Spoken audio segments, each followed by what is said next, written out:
agora, no Metrópolis. Quando você começou a fazer, deixou de ser um pintor no sentido estrito e passou a fazer um trabalho com essa mescla de elementos e linguagens? Bueno, final de los 60, 70, yo creo que tiene que ver con muchos elementos contraculturales y políticos. Ele tinha dirigido Cidadão Kane aos 25 anos e eu também tinha 25 anos, mas não tinha criado um filme que mudasse a história do cinema. Mas pensava, como forma de incentivo, talvez o assassinato de Wells fosse se tornar a minha obra máxima, o meu Cidadão Kane. What happened to you, man? Life happens to everybody, all right? The only reason you're not laughing is because you're the punchline. You have made a very big mistake. We don't believe you. Why would you want to prove that all is for nothing? Close your eyes, and now picture it in your mind.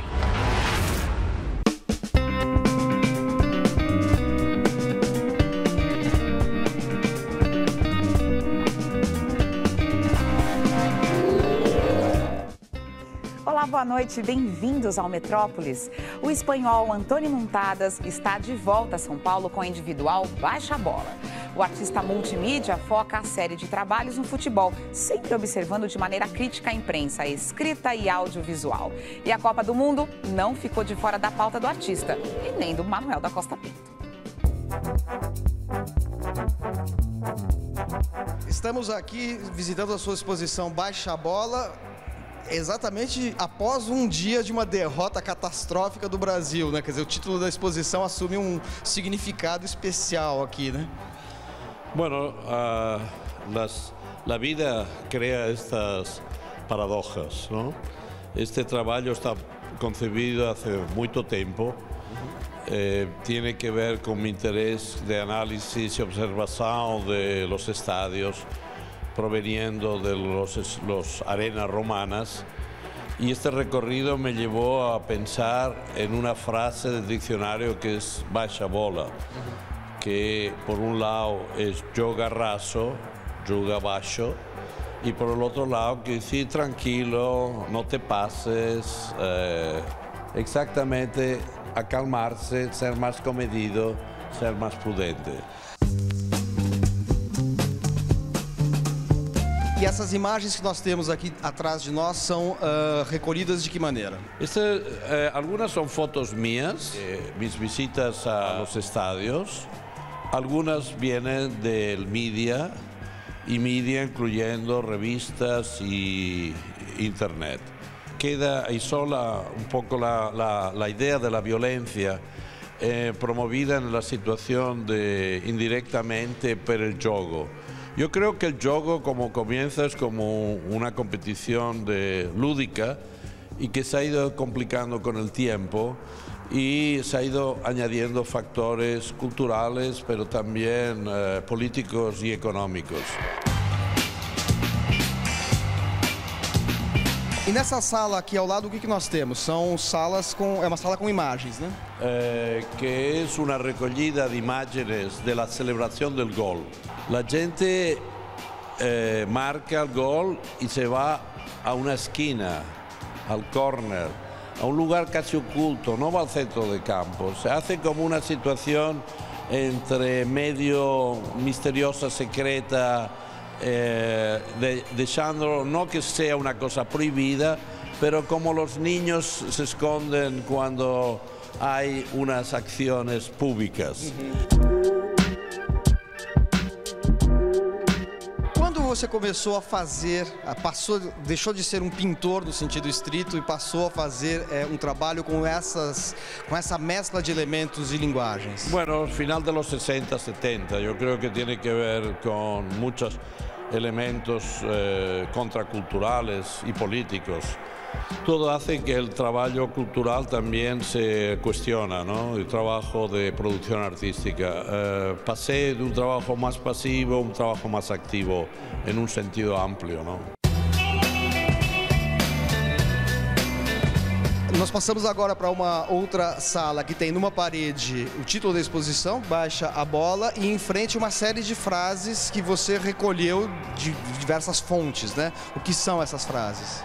Bueno, estas dos paredes yo creo que es como un espejo. Primero comienzan las frases, que son los comentarios del media en relación a los 6 meses antes de los Juegos, de la Copa, en que fala de la Copa, pero fala alrededor de la Copa y fala de elementos de la vida cotidiana, pero que hace expresarte cuando lo ves en qué mundo vivimos. Baixa a bola.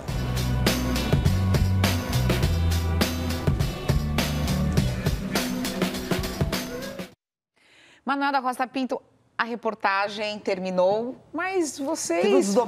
Teve um desdobramento interessante, porque a gente gravou no dia do jogo da Argentina com a Holanda. E eu ia sair daí para assistir o jogo na casa de um argentino, que é o editor Samuel Leon, editor da editora Iluminuras, e comentei isso com Montadas. E ele, no começo, ficou um pouquinho constrangido, falou assim, olha, será que eu poderia ir? Você não quer ligar para o seu amigo para ver? Eu liguei, o Samuel falou, poxa, mas que honra ter um torcedor como Montadas, torcedor do Barça, né, para ir lá para torcer no jogo. E foi muito legal, foi muito legal. Ele deu sorte, tá vendo? Deu sorte. Eu não sei para quem ele estava torcendo. Não, ele não manifestou para quem ele estava torcendo? Ele manifestou, mas eu vou conservar esse segredo. Ah, mas que coisa. Manuel, tá bom. Falemos de literatura, então. O personagem do novo livro do escritor gaúcho Antônio Cherchenesky é uma assassina de aluguel que tem a missão de matar o cineasta Orson Welles. Ana é uma carioca que nasceu em 1960. Ela nos conta a sua infância e adolescência em plena ditadura militar brasileira, seu treinamento como guerrilheira em Cuba, sua ida para os Estados Unidos e a pesquisa sobre a obra de Welles em Paris para cometer o assassinato perfeito. O nome do livro é F. Cherchenesky conversa agora comigo e com o Manuel da Costa Pinto. Tudo bem? Tudo bem. Eu tentei dar uma resumida, mas tem mais do que isso, gente. Isso resume 15 páginas, né? Exatamente. Onde que acontece coisa demais. Pois não dá pra gente resumir. Antônio, é seu segundo livro, né? Segundo romance. Segundo romance. Que tem muito a ver com o anterior, no sentido de que é um livro que tenta atingir um grande público, com uma história bastante pop. O anterior tem zumbis, enfim, se passa num faroeste. E esse, enfim, tem um assassino de aluguel, tem toda essa trama de ação, para também tentar desenvolver coisas, digamos, mais profundas. É meio ridículo falar profundas, porque eu sempre me sinto um picareta falando em profundidade, mas desenvolve enfim, também. Desenvolve outros tentar ficar nesse meio do caminho entre uma literatura de entretenimento e uma literatura mais reflexiva. Agora, tem duas coisas que chamam a atenção, assim. Primeiro, você nasceu em 84. 84. E o livro traz uma caracterização de uma geração nascida nos anos 60, como a minha, que é impressionante, até do tipo de roupa que se usava, né? Como é que você fez para se reportar a esse mundo? Bom, eu usei muito, enfim, meus pais. Eles nasceram nos anos 40, mas, enfim, eles me contaram muita coisa, especialmente sobre ditadura, que a minha mãe, ela se formou em Direito em 68, ou seja, ela foi jovem no pior momento possível para ser jovem universitário. E então a questão da ditadura passou muito pelo relato mesmo familiar.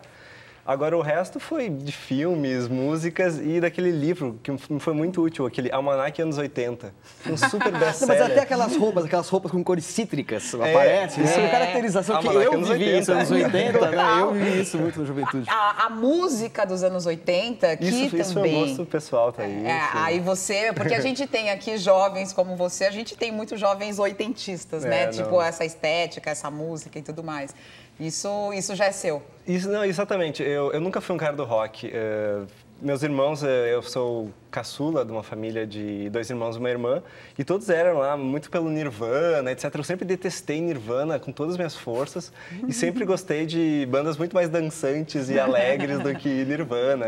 Aquela angústia toda não dizia nada. Não dizia nada pra você. E sempre fui mais do New Order e essa turma. Pois é, a gente tem aqui a personagem que é essa assassina de aluguel, que tem essa missão de matar o Orson Welles. E ela vai descobrindo a obra dele e ela busca a obra dele para tentar entender essa personagem. Você já tinha visto todos esses filmes? Porque você conta muitos deles, inclusive no início do livro ele faz essa advertência, se você não assistiu os filmes... Tem spoiler, né? Tem o dedo duro ali. Você já gostava muito da obra do Orson Welles? Eu gostava muito, mas eu não tinha feito uma pesquisa. A pesquisa para o romance foi necessária. Eu li várias biografias e vários livros de entrevistas. Por que tá? Se eu vou transformar o Orson Welles em personagem, ele vai ter que abrir a boca, ele vai ter que falar. Então ele vai ter que falar algo que seja condizente com o que ele falaria. E para isso a pesquisa foi exaustiva, foi de eu prometer que eu nunca mais vou escrever um livro tão trabalhoso na minha vida. Não sei porque eu não escrevi algo, sei lá, de um jovem de classe média em São Paulo nos dias de hoje, podia ter feito isso. Mas não, fui lá colocar o Orson Welles falando. Porque em determinado momento a Ana começa a ter, sabe, se encontrar com ele, ter almoços e eles têm conversas. E ele pergunta se ela gosta do Godard, né? Do Antonioni. Mas as frases aí são tiradas geralmente de algum almoço com o Orson Welles, porque tem um livro que me foi muito útil que chama My Lunches with Orson. Assim, você é uma garota bem vestida, você não é uma dessas malucas por Godard, certo? Né? Essa frase ele não disse, mas tu vai pegando meio que o estilo do Welles, depois de ler tanta entrevista com ele, você consegue imaginar uma frase que ele diria, porque em algum momento ele vai falar mal do Godard. Ele fala mal de todo mundo, o Orson Welles. Né? Ele é um cara que dava oi para alguém no almoço, passava aquela pessoa, ele começava a falar mal daquela pessoa. Ele realmente era horrível, assim, ele não gostava de quase ninguém. E estava brigado com o resto do mundo em Hollywood, enfim. E eu usei isso muito. E outra coisa que eu usei muito é que o Orson Welles, nos filmes, ele gosta muito do monólogo. Ele começa a falar e não para, e tem sempre um discurso meio teatral, meio shakespeariano. E no livro também, se for ver, tem várias vezes que ele está falando e um monólogo que vem, assim. É verdade. O próprio nome do livro é uma referência a um filme do Welles, né? De F for Fake, que no Brasil saiu como Verdades e Mentiras. Verdades e Mentiras. A gente tem um trechinho aí desse filme. Como que ele te inspira? A estrutura do livro é inspirada um pouco no filme? Como é que é? A estrutura do livro, na verdade, é difícil que eu vou não revelar o final da história, mas assim como o filme, enfim, 2/3 dele é realista e o terço final é claramente uma ficção. Mas o F for Fake, aí que tá, o F for Fake é um dos filmes mais estranhos do mundo, porque ele é o primeiro, talvez, desses falsos documentários. Ele é um documentário que mescla a realidade e ficção o tempo todo. Assim como o meu livro vai mesclar a realidade e ficção e vai ficcionalizar a figura do Orson Welles. E a gente percebe isso em vários trechos do livro.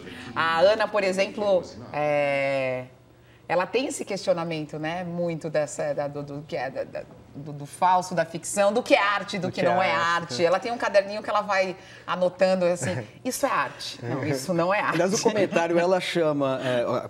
É um livro que ninguém pode fazer aquela pergunta imbecil e falar assim, é um livro autobiográfico? Não, porque é uma personagem feminina. Porém, ela chama Ana porque os pais quiseram facilitar a vida social dela, porque ela tem um nome complicado, um sobrenome complicado, como Cherchenesky, né? Isso é uma grande piada. Eu gosto de colocar umas piadinhas em todos os meus livros e contos, tem alguma piadinha, meio que um jogo de espelhos, para a pessoa achar que tem muito a ver com a minha vida. Não tem. A minha vida, enfim, é totalmente normal, Você nunca banal. foi um assassino de aluguel? Nunca foi assassino de aluguel. Não tenho certeza. Ele não iria revelar isso, Manuel. As opiniões dela para cinema, até para música, são diferentes das minhas. As opiniões políticas dela são diferentes das minhas. Agora tem uma coisa que você começou essa entrevista aqui com a gente falando das referências pop. Mas também tem umas referências literárias, como A Morte de Ivan Ilitch, né, do Tolstói. Quer dizer, tem referências literárias também que aparecem aí, né? Sim. Elas são referências suas também ou você criou para a personagem ou elas são importantes para você como escritor? Não, muito eu criei para personagem. Aí que tá. Eu tenho esse péssimo hábito dos escritores contemporâneos de forrar o livro de referências. Mas eu tenho péssimo hábito? Péssimo hábito. Mas eu tenho 2 cuidados muito grandes. Só coloco uma referência quando é realmente relevante para o personagem, para a história. E eu coloco ela quando ela pode ser entendida por um leitor que não faz ideia do que ela é. Eu acho que o meu livro pode ser lido por quem está dando a mínima para Orson Welles, dando a mínima para Cidadão Kane, dando a mínima para a música dos anos 80. E claro que eu espero que o livro daí atinja esse leitor e que esse leitor vá na Wikipédia pesquisar essas coisas e acabe descobrindo filmes ótimos, músicas ótimas. Mas eu gosto da ideia de que dá para escrever um livro que está inserido no mundo de referências e citações, mas que não depende delas. Bom, falando em citações, tem essa questão da música que a gente falou e da música eletrônica, a música dos sintetizadores, a música do futuro, e que tem relação também com essa música... Com a música falsa, né? Que é a música produzida. Sim. Para a resposta dele, vamos sonorizar. Vamos sonorizar com uma música da Donna Summer, produzida pelo Giorgio Moroni. Exatamente. Essa música da Donna Summer tem uma história engraçada, que o Brian Eno, que é um grande produtor, quando ele mostrou essa música para o David Bowie, e o David Bowie saiu correndo e disse, essa é a música do futuro. Isso em 77. E, de certa forma, essa música foi a primeira que usou sequenciamento de sintetizadores e tudo que marcaria a música pop dos anos 80. E por que você colocou essa outra epígrafe do Wittgenstein achando que Brahms já era moderno demais? Aí que tá. Acho que a chave para entender o livro está nessas duas epígrafes. Um é, enfim, falando sobre essa música pop, que é a música do futuro, e outra é da biografia do Wittgenstein, ele dizendo, tudo depois de Brahms, enfim, não presta porque eu escuto o som de máquinas. São duas visões totalmente diferentes em relação à música e em relação ao futuro. E o fio condutor de todo o meu livro não é o Assassino de Aluguel, não é Orson Welles, é justamente o futuro da cultura, o futuro da arte. Falando dessa maneira parece muito cabeçudo, eu juro que é um livro divertido, eu juro que é um livro muito divertido. Mas isso está presente lá. Mas não, realmente, o F acaba sendo muito o F de futuro. E a epígrafe mostra duas visões muito diferentes. Descobrir o som do futuro, a música pop nunca vai ser a mesma. E o outro é o Wittgenstein paranoico, dizendo que de Brahms em diante escuta o som das máquinas, ou seja, do futuro onde a tecnologia teria oprimido a humanidade, de certa forma. Que legal. Eu gostei muito do livro. Também. Obrigado. Bom. Muito obrigada pela sua presença aqui. Eu que agradeço. Cherchenesky. Bom sobrenome, eu gosto. Né? Também, mas eu trava a língua para quem vai falar Carioca são os né? que mais sofrem. Fiquei com a entrevista toda com medo de errar seu nome. Obrigada. No próximo bloco tem o Cunha Júnior falando das estreias do fim de semana aqui no estúdio. Entre os destaques, um relançamento, Monty Python e também o novo filme de Terry Gilliam, um dos fundadores do grupo humorístico inglês. Não perca, até já.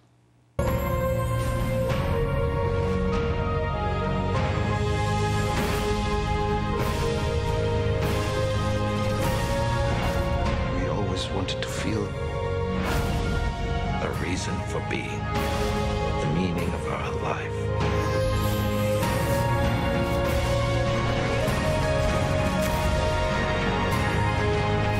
We're connected. We can be together for real.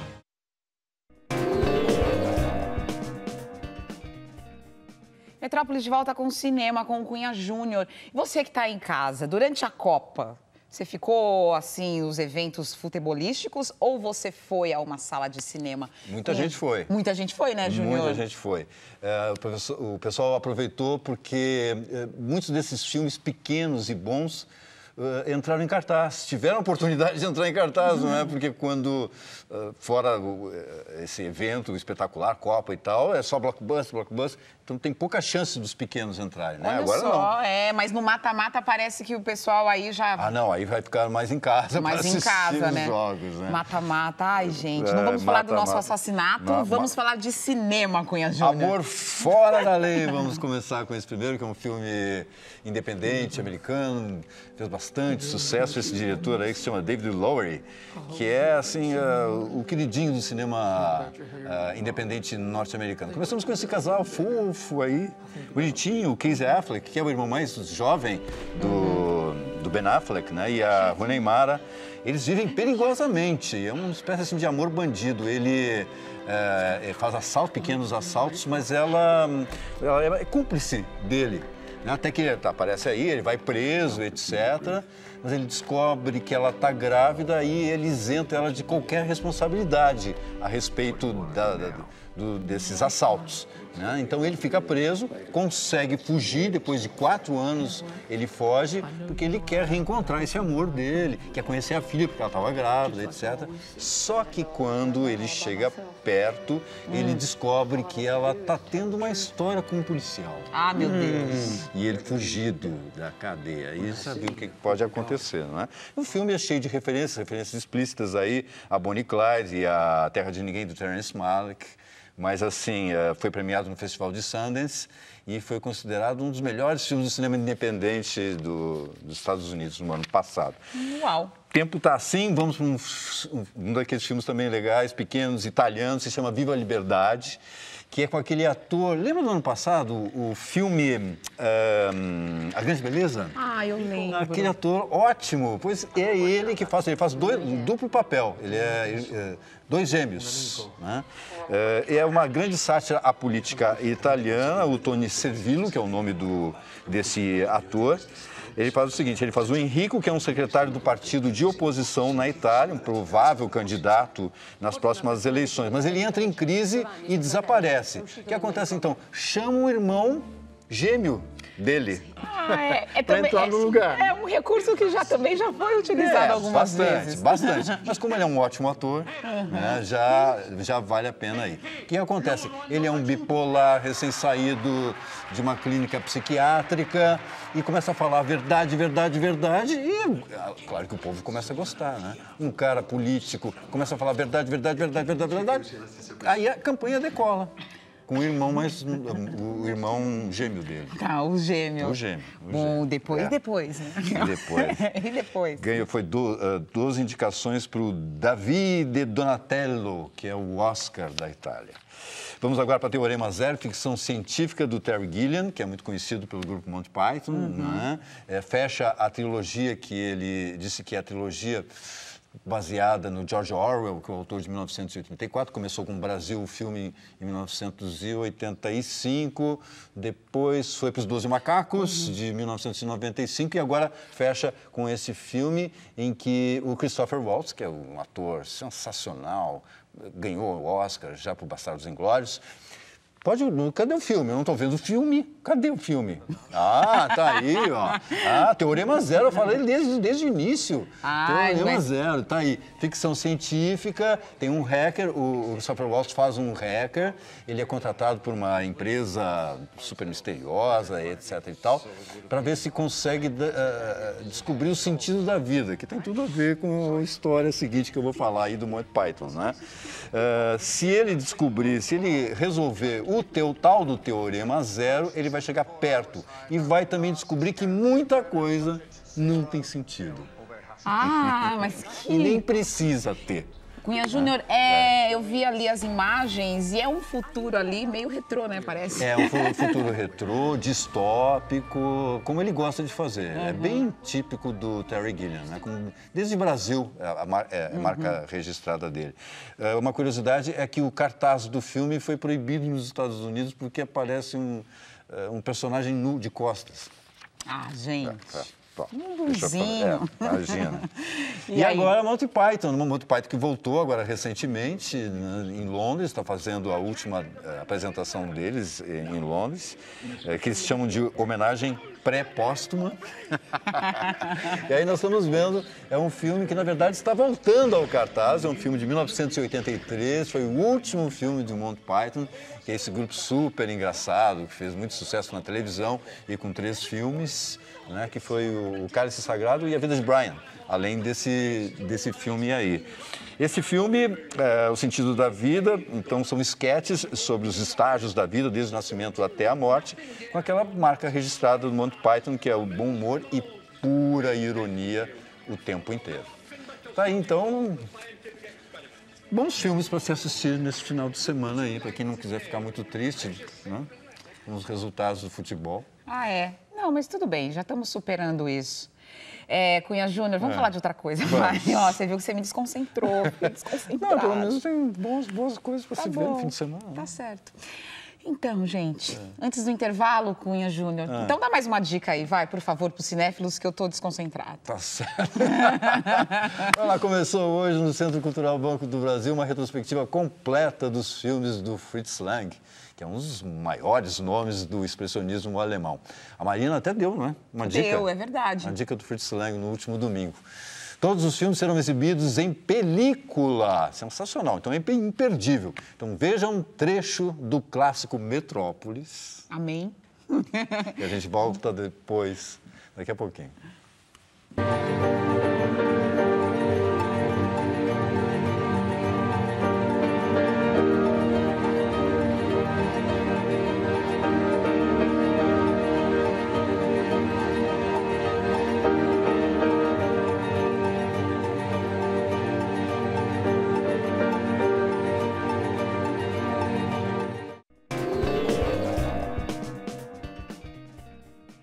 Começou ontem na cidade de La Rochelle, na França, a 30ª edição do festival Francophonie, que celebra a música francófona.